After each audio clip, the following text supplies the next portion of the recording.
उधर अब कर लेंगे जहां लोकसभा और राज्यसभा की कार्रवाई शुरू हो गई है। माननीय अध्यक्ष महोदय, एक विवरण सभा पटल पर रख दिया गया है। माननीय सदस्य, respected honorable speaker sir, Andhra Pradesh has the highest coconut productivity with 15,000 coconuts per hectare.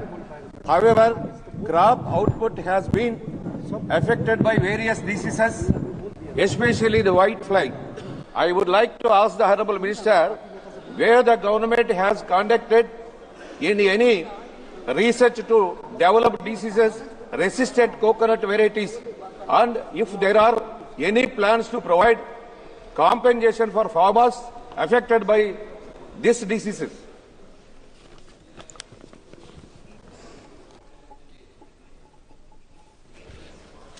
माननीय अध्यक्ष महोदय, किसानों की आय बढ़ाना प्रधानमंत्री नरेंद्र मोदी जी की सर्वोच्च प्राथमिकता है और मुझे ये बताते हुए खुशी है, मैं पार्थ सारथी जी का हृदय से आभार व्यक्त करता हूं कि नारियल से संबंधित प्रश्न उन्होंने पूछा है और नारियल के उत्पादन में आज भारत दुनिया में नंबर 1 के स्थान पर पहुंचा है।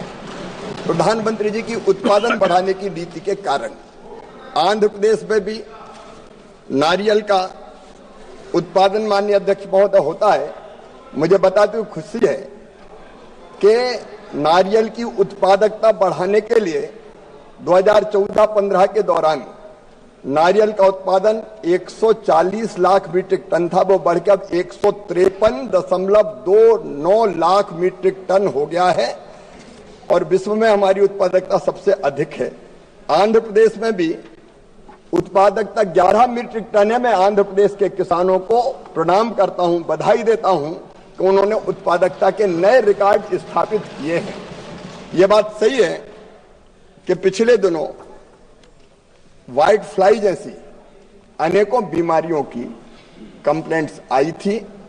मैं माननीय सदस्य को बताना चाहता हूं कि नारियल विकास बोर्ड ने इसके लिए, इसको नियंत्रित करने के लिए विभिन्न केंद्रीय संस्थान जैसे केंद्रीय बागानी फसल शोध संस्थान, कसारगोड केरल, राष्ट्रीय कृषि कीट संसाधन ब्यूरो बेंगलोर, राज्य कृषि विश्वविद्यालय जैसे डॉक्टर BSIR बागवानी विश्वविद्यालय, तमिलनाडु कृषि विश्वविद्यालय, कोयम्बटूर के माध्यम से इस व्हाइट फ्लाई के प्रबंधन के लिए 8 परियोजनाएं अनुमोदित की है और इन संस्थानों ने व्हाइट फ्लाई के रोकथाम के लिए जैविक नियंत्रण की संस्तुति की है।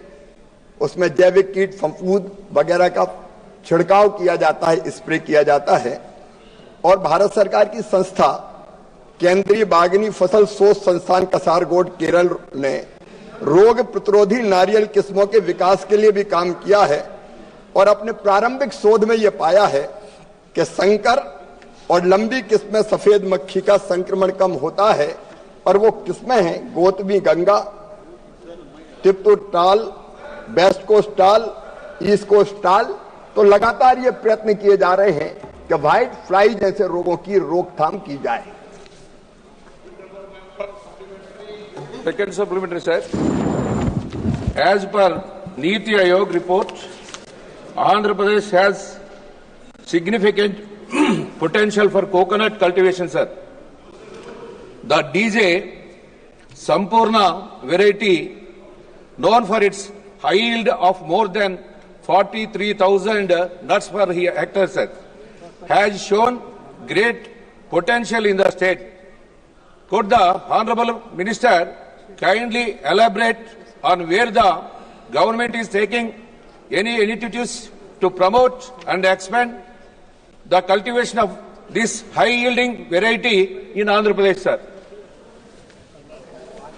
माननीय अध्यक्ष महोदय, माननीय विद्वान सदस्य का कहना बिल्कुल सही है।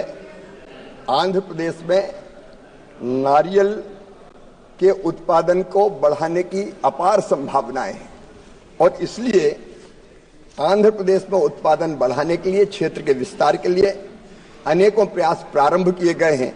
नारियल विकास बोर्ड की नारियल क्षेत्र विस्तार पर एक विशेष योजना है जिसमें प्रति हेक्टर 6,500 से लेकर 15,000 रुपए तक की वित्तीय सहायता दी जाती है।